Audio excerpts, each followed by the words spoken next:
ஓசூர் புத்தக திருவிழா என்பது 13வது ஆண்டாக மிகச் சிறப்பாக தமிழ்நாட்டிலே நடைபெற்று கொண்டிருக்கிறது. பல்வேறு மாவட்டங்கள் இந்த புத்தக திருவிழாவை இலக்கிய திருவிழாவாகவும் மக்கள் திருவிழாவாகவும் இதை மிகப்பெரிய அளவிற்கு முன்னெடுத்து கொண்டிருக்கிறார்கள். அதில் ஓசூரும் ஒரு மிகச்சிறந்த பங்களிப்பை ஆற்றி இருக்கிறது. அதனால்தான் 2014லிருந்தே இந்தியா வேறு மாதிரியாக இருந்தாலும் தமிழ்நாடு 38, 39 இந்த ஆண்டு 40க்கு 40 என்ற மதிப்பெண்களை மக்கள் வழங்கியிருக்கிறார்கள். ஆகவே இதில் அரசியல் அல்ல. நம்முடைய ஓசூரில் இருக்கக்கூடிய பொதுமக்கள் நன்கு அறிவார்கள், இது அரசியலே அல்ல. இது ஒரு வகையான சமூக அறிவியல். வெறும் அரசியல் கட்சி அமைப்புகளும் தலைவர்களும் அவர்களுடைய கொள்கைகளும் தான் மக்களினுடைய சிந்தனைகளை தூண்டுகிறது. அதில் ஒரு உண்மை இருந்தாலும் அதுவே எல்லாவற்றையும் தீர்மானிப்பது இல்லை. நிச்சயமாக நான் கூறுவேன், கடந்த 20 ஆண்டு காலமாக தொடர்ந்து தமிழ்நாட்டில் நடத்தி கொண்டிருக்கக்கூடிய இந்த புத்தக திருவிழாக்களுக்கும் இந்த புத்தகங்களை வாங்கி வாசிக்கக்கூடிய பொதுமக்களுக்கும் ஒரு மிகப்பெரிய ஒரு பங்களிப்பு இருக்கிறது என்று நான் பார்க்கிறேன். ஆகவே இந்த முறை மட்டுமல்ல, அடுத்த முறையும் 40க்கு 40 என்பது சமூக அறிவியலின்படி ஒரு மதச்சார்பற்ற ஒரு பண்பை, ஒரு அரசியல் செயல்பாட்டை தமிழ்நாட்டு மக்கள், எல்லா அரசியல் அமைப்பில் இருப்பவர்கள், எல்லா மதங்களிலும் இருப்பவர்கள், எல்லா சாதிய அமைப்புக்குள் இருப்பவர்கள், அதன் மீது நம்பிக்கை கொண்டவர்கள், இவர்களெல்லாம் ஒன்று சேர்ந்து ஒரு பொதுவான முடிவை எடுக்கிற பொழுது அது சமூக அறிவியல் பார்வையோடும் மனிதநேய பண்போடும் மத நல்லிணக்க உணர்வோடும் சகோதர உணர்வை முன்னெடுக்கக்கூடிய வகையிலே இருக்கும். அதற்கு இந்த ஓசூர் புத்தக திருவிழா 13வது ஆண்டு இன்னும் தொடர்ந்து நடக்கக்கூடிய இந்த விழாக்கள் தொடர்க. அது இந்த வகையிலே மக்கள் மத்தியிலே ஒரு அமைதியான விழிப்புணர்வு புரட்சியை செய்து கொண்டிருக்கிறது, நிச்சயம் செய்யும். ஆகவே இந்த விழாக்கள் அதிமுக்கியமானது. அது நாற்காலிகள் காலியாக இருக்கலாம், ஒரு குறைவான எண்ணிக்கை நிறைவாக இருந்தால்தான் அது பெரிய மக்களினுடைய ஈர்ப்பை ஏற்படுத்தியிருக்கு. அப்படிலாம் இல்லை. அங்கே நாற்காலியில் ஆட்களே இல்லை என்றாலும் அது சரியான நபர்களிடம் இந்த திருவிழாவினுடைய செய்திகள் நிச்சயமாக போய் சேரும் என்பதை நாம் அறிவோம். ஆகவே அந்த முறையில் நம்முடைய தமிழ்நாடு அறிவியல் இயக்கத்திற்கும் கிருஷ்ணகிரி மாவட்ட அமைப்பிற்கும் நிச்சயமாக வாழ்த்துக்களை தெரியப்படுத்திக் கொள்கின்றோம். தலைப்புக்குள்ள நான் வரவேண்டி இருக்கிறது. தலைப்பை பற்றி நீங்களும் பார்த்துருப்பீங்க. பொதுவாக பெண் அப்படின்னு சொல்லி சொன்னாலே அது ஒரு ஓரமாக மார்ஜின் மாதிரி. நீங்கள் ஒரு ஒயிட் பேப்பர் எடுத்தீங்கன்னா அது ஓரமாக 1, 2ன்னு எழுதுறதுக்காக ஒதுக்கிடுவோம் பாருங்களேன். பெண் என்பவர் அந்த மார்ஜினுக்குள்ளே தான் இருப்பாங்க, சின்ன பகுதியில். இது பூரா கட்டுரை எழுதுகிற பகுதி அல்லது கதை எழுதுகிற பகுதி அல்லது வரலாறு எழுதுகிற பகுதி நீல பகுதியாக இருக்கும். இந்த ஓரமாக ஒதுக்கப்பட்ட மார்ஜினில் என்னென்னா 1, 2, 3 அப்படிதான் இருக்கு. எந்த கூட்டத்தில் பேசினாலும் ஒரு பெண்ணை பற்றி முழுமையாக அவங்களுடைய இன்றைய நிலைமை அல்லது எதிர்கால கடமைகள், பெண் என்பவர் அறிவியலா வரலாறா புவியியலா என்ற விளக்கங்களுக்குள்ள சென்று படிக்கட்டில் இறங்கும் போது எல்லாம் நல்லா பேசுறீங்க, ஆனால் அரசியல்லாம் விட்டுட்டீங்களே, முக்கியமான விஷயங்களை விட்டுட்டு பெண்களை பற்றியே பேசிட்டு இருக்க. அப்போ நம்ம சமூகத்தில் பெண் என்பது பேசப்பட வேண்டிய ஒரு பொருள் என்பதை இன்னமும் புரிந்து கொள்ளவில்லை என்பது வருத்தமான ஒரு செய்திதான். தந்தை பெரியார் போன்றவர்கள், தோழர் ஏங்கல்ஸ் போன்றவர்கள் ஒரு மனிதகுல வரலாற்றை ஆய்வு செய்து மிக தீர்க்கமாக ஆய்வு செய்திருக்கிறார்கள். பெண் அடிமைத்தனம் எவ்வாறு உருவானது, இன்றைக்கு ஒரு நாகரிக வளர்ச்சி எந்த அளவுக்கு உயர்ந்திருக்கிறதோ அந்த இடத்திலிருந்து பார்த்தால் கூட பெண் அடிமைத்தனம் என்பது நுட்பமாக தொடர்கிறது. பெண் அடிமைத்தனம் என்பது நுட்பமாக தொடர்கிறது. அதுக்கெல்லாம் நீங்க விளக்கம் கேட்டீங்கன்னா நான் நீண்ட நேரம் உரையாற்ற வேண்டியது இருக்கு, நான் சொல்லலை. இதே ஒசூரில் விண்ணரசி என்ற பெண்ணை பற்றி நான் பத்திரிகையில் படித்தேன். 100 மணி நேரம் உதவியாளர் யாருமே இல்லாமல் விமானத்தில் அவர் விமான ஓட்டியாக பயிற்சி பெற்றார். ஒரு விவசாயினுடைய மகள், அவருக்கு மிகப்பெரிய ஆர்வம். பல்வேறு வகையிலே அந்த படிப்பை, அந்த கல்வியை தொடர்வதற்கும் ஆளே இல்லாத அந்த விமானத்தை இரவும் பகலுமாக 100 மணி நேரம் ஓட்டி பயிற்சி எடுப்பதற்கான அந்த மன உறுதி எங்கிருந்து கிடைத்தது என்றால் அது தமிழ் மண்ணிலிருந்து அவருக்கு கிடைத்தது என்ற வரலாறையும் நாம் பார்க்க வேண்டும். அது நம்முடைய பெருமை. ஒரு பழங்குடியின பெண், படுகர் இனத்தை சார்ந்தவர், இன்றைக்கு கடற்படையில் ஒரு மிக முக்கியமான அதிகாரியாக இருக்கிறார். மீரா, கடற்படையில் பெண்கள் செல்லவே முடியாது. அந்த கடற்படைக்குள் ஒரு பெண் அதிகாரியாக இருக்கிறார் என்று சொன்னால், அதுவும் தமிழ்நாட்டை சார்ந்தவர் இருக்கிறார் என்று சொன்னால், அதுவும் இந்த மண்ணினுடைய பெருமையை சாரும்.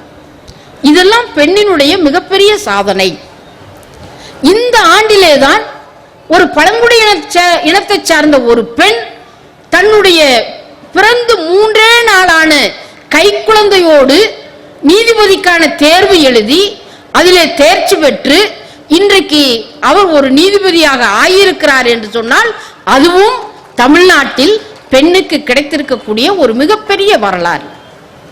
இவ்வளவு பெருமைகள் இருக்கிறது என்பதை நாம் ஏற்றுக்கொள்கிறோம். ஆனால் அதே சமயத்திலே சிறுமைகள் எங்கே இருக்கிறது என்று நாம பார்த்தால் இதெல்லாம் விரல் விட்டு சொல்லக்கூடிய முன் உதாரணங்கள், அவ்வளவுதான். இந்த பெண்கள் சரிபகுதியான வாக்காளர்களாக ஆண்களினுடைய மக்கள் தொகையில் சரிசமமாக இருக்கக்கூடிய இந்த பெண்கள், அவர்களினுடைய நிலை இன்றைக்கு எவ்வாறு இருக்கிறது என்று சொன்னால், இன்றைக்கும் இவர்கள் ஒரு விளம்பர பொருளாக தான் கருதப்படுகிறார்கள், ஒரு நுகர்வு பொருளாக தான் கருதப்படுகிறார்கள். யாரோ ஒரு இளைஞன் தன்னை விரும்பவில்லை அந்த பெண் அப்படின்னு சொன்ன ஒரே காரணத்திற்காக கையில ஒரு ஹார்லிக்ஸ் பாட்டில், ஹார்லிக்ஸ் கிடையாது, அமிலத்தை ஊற்றி நீண்ட நேரம் காத்திருந்து அவர் முகத்திலே வீசி எறிகிறார். முகமும் உடலும் கிட்டத்தட்ட ஒரு 3 மாத காலம் அழுகி வெறும் உயிர் மட்டுமே இருந்தது வித்யாவுக்கு சென்னை அரசு மருத்துவமனையில். 3 மாத காலமாக நான் ஏன் உயிரோடு இருக்கிறேன், என்னை கொன்று விடுங்கள் என்று மருத்துவர்களிடம் கெஞ்சி அவருடைய உயிரை பாதுகாப்பதற்கு தந்தை போராடி வெளியில் இருக்கக்கூடிய மக்களெல்லாம் கேட்டுக்கொண்டும் கூட அந்த பெண்ணினுடைய உயிரை பாதுகாக்க முடியவில்லை. இப்படி பல்வேறு சம்பவங்களை, நிகழ்வுகளை நாம் கூறிக்கொண்டே இருக்க முடியும். 4 வயது பெண் குழந்தை பலாத்காரம் செய்யப்படுவது, மின்சார வயர் பாய்த்து அந்த குழந்தையை கொன்று விடுவது தினசரி பக்கங்கள்ல, பத்திரிகைகள், நாளேடுகள்ல இது ஒரு செய்தியாகவே வந்து கொண்டிருக்கும். இன்றைக்கும் தடை செய்யப்பட்ட குழந்தை திருமணங்கள் தலைகாட்டாமல் இல்லை. இன்றைக்கும் பல்வேறு சில மாவட்டங்களில் பெண் சிசு கொலை, பெண் கருக்கொலை என்பது தொடர்ந்து கொண்டுதான் இருக்கிறது. ஆகவே நம்முடைய தமிழ்நாடு சட்டமன்றத்திற்கு அவை அந்த பணிகள் எல்லாம் முடித்து விட்டு கடைசியாக ஒரு நிருபர் கேட்டார், இத்தனை வருஷமா உள்ள இருந்தீங்களே, என்னத்தை நீங்க சாதிச்சீங்கன்னு கேட்டார். இத்தனை வருஷமா உள்ள இருந்தது வெளியே இருந்ததெல்லாம் சாதனை இல்லை, நான் உயிரோடு இருப்பதே பெரிய சாதனை அப்படின்னு தான் நான் சொன்னேன். ஏனென்றால் நாங்கள் பிறக்கிற பொழுது கருக்கொலை, சிசுக்கொலை கிராமங்கள். 4 வயதில் நடந்து செல்லுகிற பொழுது அந்த பெண் குழந்தைகளுக்கு இப்போதும் பாதுகாப்பு இல்லை, அப்போதும் பாதுகாப்பு இல்லை. அவர் யாரையாவது விரும்பினால் அல்லது விரும்பாமல் போனால் அதுதான் அமில வீச்சு. யாராவது ஒரு சாதியில அந்த பெண் விரும்பி விட்டால் ஆணவ படுகொலை, வரதட்சணை கொடுக்கவில்லை என்றால் சவ்வடிப்பு. இத்தனை தடங்கல்களையும் மீறி ஒரு பெண் உயிரோடு மேடையில் அமர்ந்திருந்தா அது ஆணை காட்டிலும் பெண் செய்த பெரிய சாதனை என்பதைத்தான் இந்த சமூகம் நமக்கு உணர்த்துகிறது. அப்போ மீராவுக்கு எவ்வளவு கஷ்டங்கள் இருந்திருக்கும், விண்ணரசி எவ்வளவு தடைகளை தாண்டி போயிருப்பாங்க. நம்முடைய சகோதரிகள் முன்வரிசையில் உட்கார்ந்து இருக்காங்க பாருங்க. கல்வி நிலையத்திற்குள் ஹிஜாப் அணிவதா வேண்டாமா? ஆகவே இந்த பெண்ணினுடைய கல்விக்கும் பல்வேறு பிரச்சனைகள் வருகிறது. பெண் எதையும் தீர்மானிக்க முடியவில்லை. ஆகவே இந்த பெண் அடிமைத்தனம் மனிதகுல வரலாற்றில் எப்போது உருவானது, ஏன் உருவானது, இந்த பெண்ணை சுற்றி இருக்கக்கூடிய பழமை சங்கிலிகளை எப்படி உடைப்பது என்பதெல்லாம் பல சட்டங்கள் வந்திருக்கிறது. தந்தை பெரியார் போன்றவர்கள் பல்வேறு கருத்துக்களை சொல்லி இருக்கிறார்கள். இவைகளெல்லாம் நூல்களாக இங்கே இருக்கிறது. இந்த நூல்களில் சென்று பார்த்தால் பாலின சமத்துவத்தை வலியுறுத்தக்கூடிய வரலாறுகள் அல்லது பெண்ணிய இலக்கியங்கள் எத்தனை இருக்கு அப்படின்னு நீங்க எடுத்து அடுக்கி பார்த்தால் அதுவும் விரல் விட்டு தான் சொல்ல முடியும். ஒரு மீராவை சொல்வதைப் போல, ஒரு பெண் நீதிபதியை சொல்வதைப் போல, ஒரு விண்ணரசியை சொல்வதைப் போல, அதுவும் எண்ணிக்கையில் விரல் விட்டு சொல்லக்கூடிய எழுத்துக்களாக தான் இருக்கிறது.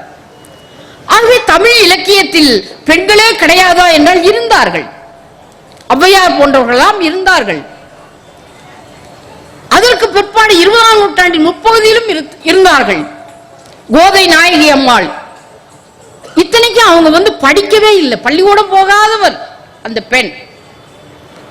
ஆனால் அவர் இலக்கியத்தில் 60 ஆண்டு காலம் தொடர்ந்து எழுதி கொண்டே இருந்தார். எதை பற்றி எழுதினார்? மத நல்லிணக்கத்தை பற்றி எழுதினார்.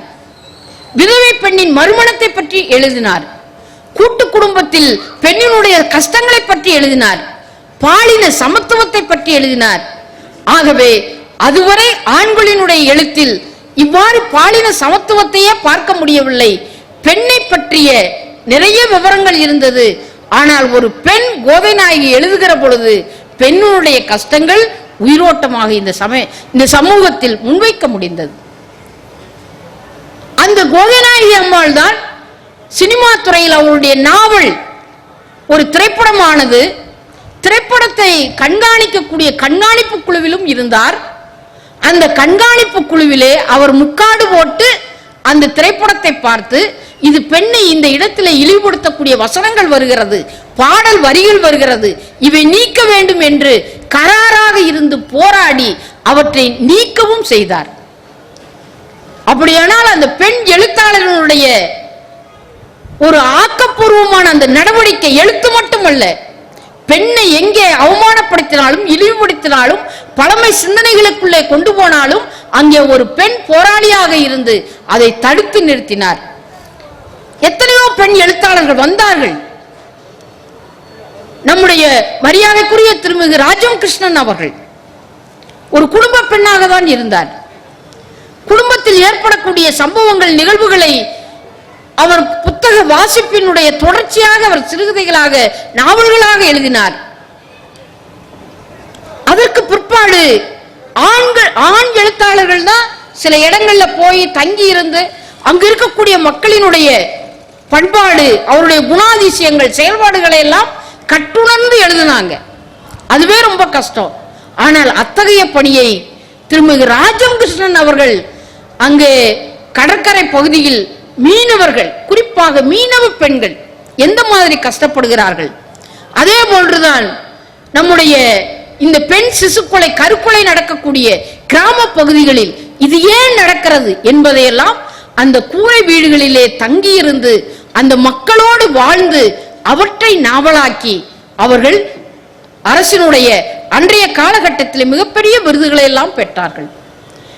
அவருடைய காலந்தோறும் பெண், காலந்தோறும் பெண்மை, இந்த நூல்கள் எல்லாம் நிச்சயமாக நாம் வாசிக்க வேண்டிய ஒரு மிக முக்கியமான பெண் எழுத்தாளர்கள் அந்த காலகட்டங்களிலே வாழ்ந்திருக்கிறார்கள், தொடர்ந்து எழுதி கொண்டிருக்கிறார்கள்.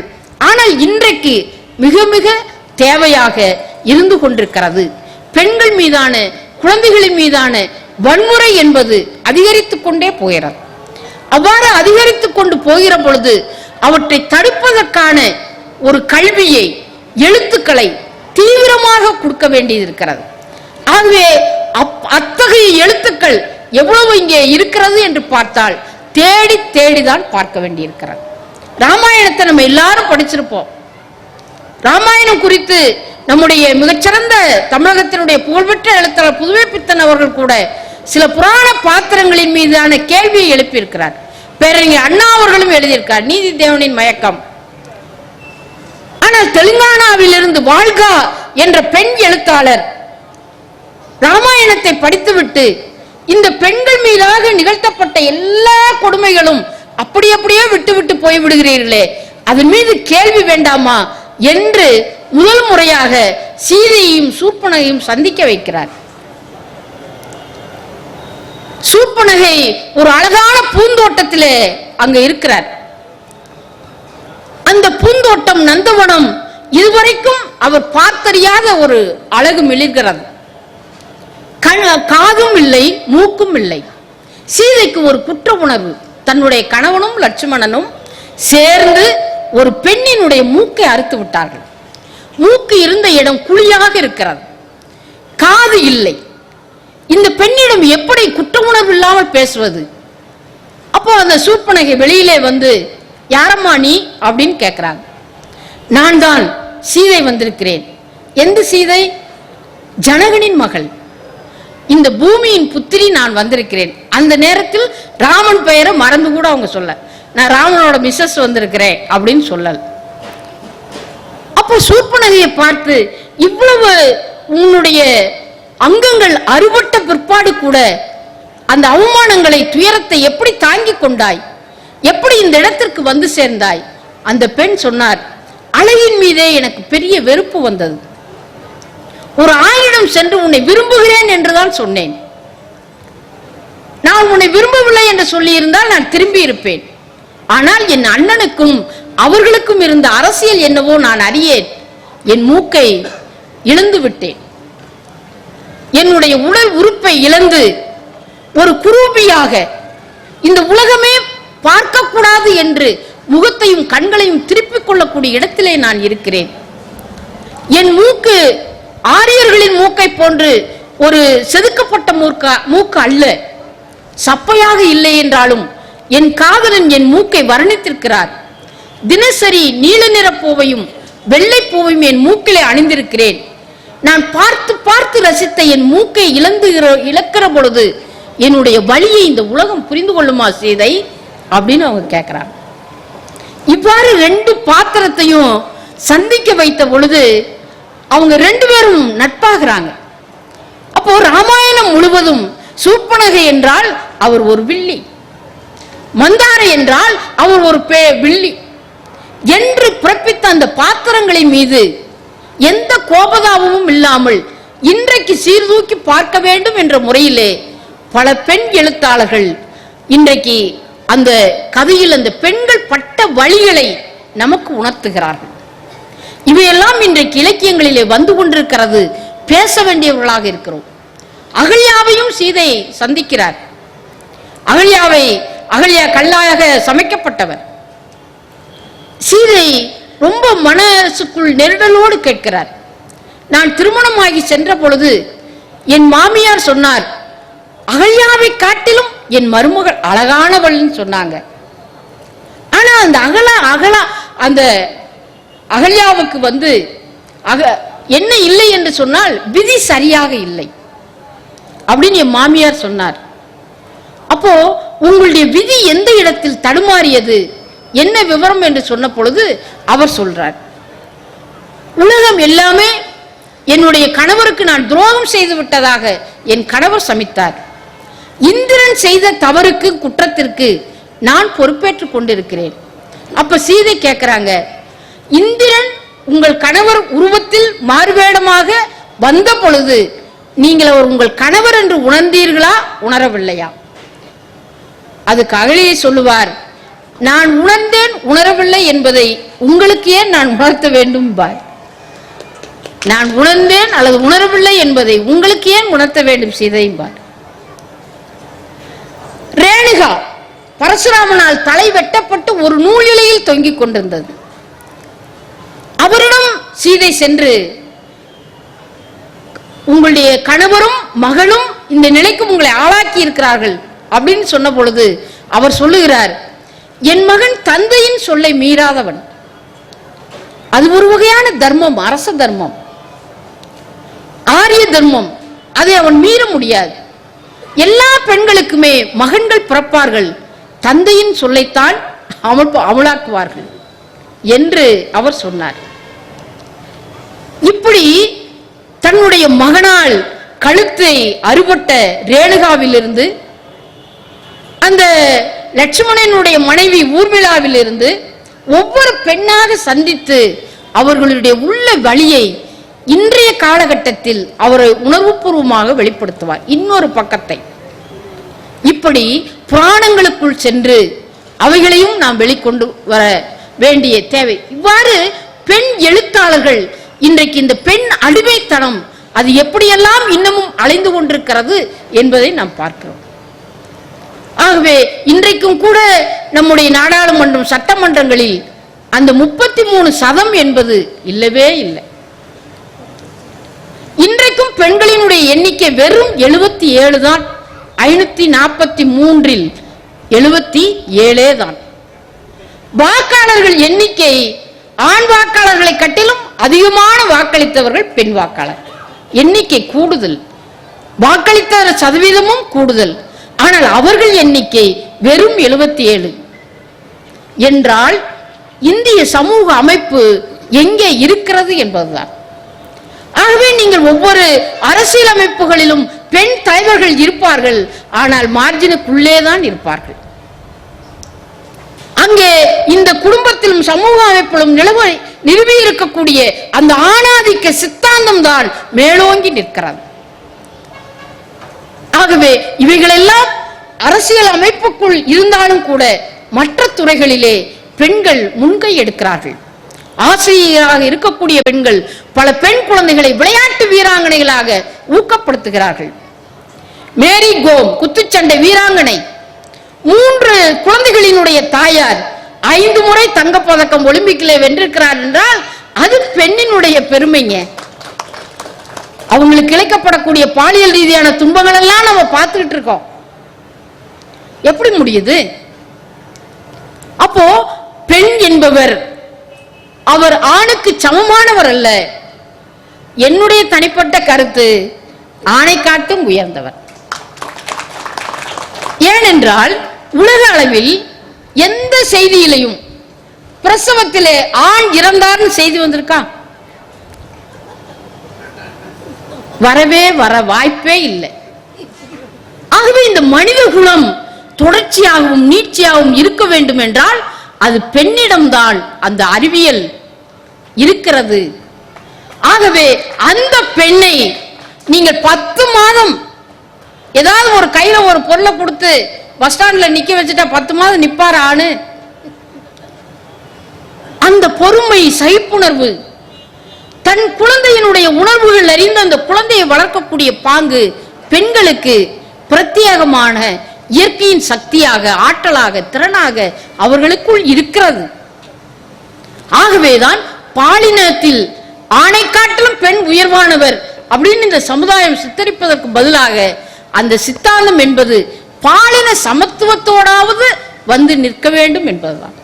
அதை விட்டு பெண்களை பொறுமையாக இரு, அடக்கமாக இரு, அடங்கி போ என்ற நாவல்கள், இலக்கியங்கள் சித்தரிப்பதெல்லாம் இருக்கக்கூடிய ஒரு நடைமுறையாக தான் பார்க்கிறோம். நான் எல்லா கூட்டங்களையும் சொல்லிட்டேன். பெண்கள் அடக்கமா இருக்கணும்னா எங்க அடக்கமா இருப்பாங்க? சுடுகாட்டில் மட்டும்தான் அடக்கமான பெண்கள் அடக்கமாகி இருப்பார்கள். ஆகவே பெண்கள் அந்த அடக்கத்தை விரும்பக்கூடாது. இந்த பெண்களினுடைய திறமை, இவர்களினுடைய கல்வி, இவைகளுக்கேற்ப அவர்கள் வீட்டிலும் அந்த குடும்ப வேலைகளை செய்து கொண்டு வெளியிலும் சமூக உற்பத்தியிலே ஈடுபடக்கூடிய இரட்டைத்தன்மையோடு இருக்கிறார்கள். என்னதான் ஆண்கள் வெளியில வேலை செஞ்சாலும் வீட்டுல குக்கர் இருந்தாலும் சரி, மிக்சி இருந்தாலும் சரி, காப்பி போட்டு கொண்டு வா அப்படின்னு சொல்லுவாங்க. இன்னும் அந்த ஸ்கூட்டர் சாவியை தேட சொல்லுங்க சரியா, அதுக்கு 1 மணி நேரம் அந்த அம்மா தாங்க தேடும். சீப்பை எங்கேயாவது வச்சுட்டு 1 வாரமா தேடிட்டு இருப்பாரு. அந்த சீப்பையும் அவர் தான் எடுத்துக்கணும். நீங்க ட்ரெயின்ல செகண்ட் கிளாஸ்ல வருகிற போது அவருக்கு எல்லா இட்லி எடுத்து, சப்பாத்தி எடுத்து, இவ்வளவுதாங்க சாப்பிடணும், உங்களுக்கு சுகர் அதிகமுங்க அப்படின்னு எல்லாம் சொல்லி பாட்டில திறந்து தண்ணியை கொடுத்து அப்புறம் அவர் படுக்க போகும்போது இந்தாங்க மாத்திரை சாப்பிட மறந்துட்டீங்கன்னு அதை எடுத்து எந்த டேப்லெட்னு பார்த்து சொல்லு அப்படிம்பாரு கண்ணிலேயே. அதை கரெக்டாக இவங்க தான் டாக்டர் மாதிரி பார்த்து அந்த மாத்திரையை பிரித்து 4 3 அப்படின்னு சொல்லி அது சிந்தி விடாமல் இருக்கிறதுக்கு அவர் கையில் பாட்டிலை கொடுத்தது, பாட்டில் அந்த பாட்டில் இல்லை இந்த பாட்டில் தண்ணி பாட்டிலை கொடுத்து மாத்திரையை கொடுத்து சாப்பிட வச்சு பெர்த்தை வேற இவங்க தான் போட்டு அவர் படுப்பார். நம்ம திருச்சிராப்பள்ளியில் பள்ளி கொண்டவர் இருக்காரு பாருங்க, அது மாதிரி படுத்துருவார். இவ்வளவு வேலையிலே அவங்க தான் செய்வாங்க. வீட்லயும் அதே மாதிரி தான். இவரை கையை பிடிச்சி கூட்டு போகாத மாதிரி பாத்ரூம் ஒரு துண்டை எடுத்து போட்டு அதை எல்லாம் ஹீட்டரை போட்டு விட்டு போங்க அப்படின்னு சொல்லி பேஸ்ட் எடுத்து பிரஸ்ல வச்சு இந்தாங்க டைம் ஆகுது நான் வேற வேலைக்கு போகணும். அவர் ஏதோ கண்ணு தெரியாத மாதிரி தடுமாறிக்கிட்டே போவார். அப்போ இப்போதான் கேரளாவில் பள்ளி கல்வியில ஆண் பேப்பர் அப்பா பேப்பர் படிக்கிறார், அம்மா சமையல் செய்கிறார், ரெண்டையும் மாத்தி அப்பா தோசை சுடுகிறார், அம்மா பேப்பர் படிக்கிறார்னு கொண்டு வந்திருக்காங்க. அப்போ இந்த பாலின சமத்துவத்தை கல்வியிலே கொடுக்க வேண்டியிருக்கு. அதை தமிழ்நாடு அரசு இப்பொழுது இந்த நூலக அதாவது நம்முடைய புத்தக கண்காட்சிகள் மூலமாகவும் அது மாதிரி இல்லம் தேடி கல்விகள் மூலமாகவும் பெண் குழந்தைகளை குறைந்த படிப்பு படித்தவர்களை இந்த பெண் குழந்தைகளின் கல்வியை ஊக்கப்படுத்துவதற்கு பல நல்ல திட்டங்களோடு இன்றைக்கு செயல்பாட்டாளர்களாக அவர்களை எல்லாம் கொண்டு வந்து வைத்துக் கொண்டிருக்கிறார்கள். ஆகவே தமிழ்நாட்டில் பெண் கல்வி என்பது உயர்கல்வியை நோக்கி இன்றைக்கு மிகப்பெரிய அளவிற்கு பெண்கள் 10ஆம் வகுப்பிலும் சரி +2 தேர்விலும் சரி அடுத்த கல்லூரி படிப்பிலும் சரி முன்னேறி கொண்டிருக்கிறார்கள். இந்த பெண்களுக்கான அரசு வேலை வாய்ப்பும் ஒரு 33% என்பது ஒதுக்கீடு செய்யப்பட்டிருக்கிறது. அரசு துறைகள் இன்னமும் வேலை வாய்ப்பை பெண்களுக்கு ஒதுக்கீடு செய்து கொடுத்தால் அது இன்னமும் அவர்களுடைய உரிமையை வளர்ப்பதற்கு பெரிய அளவிற்கு உதவி செய்யும். அந்த வகையிலே நம்முடைய வந்திருக்கக்கூடிய சகோதரிகள் இன்னும் இருக்கக்கூடிய மற்றவர்கள் ஜனநாயக முற்போக்கு பெண்ணிய சிந்தனை கொண்டவர்கள் இந்த பெண்கள் என்பவர்கள் மானுடத்தினுடைய அறிவியலினுடைய தொடர்ச்சி என்ற முறையிலே அவர்களுக்கு என்று வீர வரலாறு இருக்கு. வேலுநாச்சியார், ராணி மங்கம்மாள், ஜான்சி ராணி, எத்தனையோ ராணிகள் எல்லாம் இருக்கிறார்கள். ஆனால் அவர்களை வீட்டுக்குள் சமையலறைக்குள் ஒரு குக்கர் ராணிகளாக நாம் குறுக்கிவிடக் கூடாது. அவர்களை இந்த சமூகத்தினுடைய பங்கேற்பாளர்களாக சம உரிமை உள்ளவர்களாக அவர்களை மதித்து நாம் அவர்களுடைய உரிமைகளை வளர்க்க வேண்டும் என்ற அடிப்படையிலேதான் ஒவ்வொரு பெண்ணும் பல நூல்களை வாசியுங்கள், பல நூல்களை எழுதுங்கள் என்ற முறையிலே உங்கள் அனைவரையும் வாழ்த்தி வாய்ப்புக்கு நன்றி கூறி அமர்கிறேன். வணக்கம்.